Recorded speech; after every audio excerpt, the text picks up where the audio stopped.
नबी करीम पर वही किस तरह नाजिल होती थी, इसके बारे में हजरत आयशा रजी अल्लाह अन्हा बयान करती हैं कि अब्दुल्ला बिन यूसुफ ने हदीस बयान की। उन्हें इमाम मालिक ने हश्शाम बिन उर्वा के वास्ते से खबर दी और उन्होंने अपने वालिद से रवायत की और उन्होंने अल मोमिनीन हजरत आयशा सिद्दीका रजी अल्लाह अन्हा से नकल किया कि एक शख्स हारिस बिन हश्शाम ने नबी करीम से पूछा, आ रसूल अल्लाह,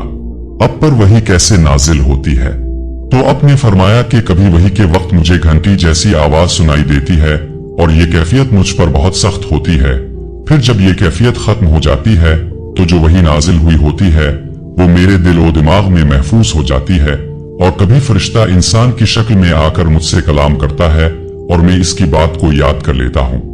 हजरत आयशा रजी अल्लाह अन्हा फरमाती हैं कि मैंने सख्त सर्दी के दिनों में भी नबी करीम पर वही नाजिल होते देखी और जब वही खत्म होती तो अब की पेशानी मुबारक पसीने से शराबूर होती थी, जिससे मालूम होता है कि वही का नुज़ूल एक निहायत अजीम और भारी कैफियत होती थी।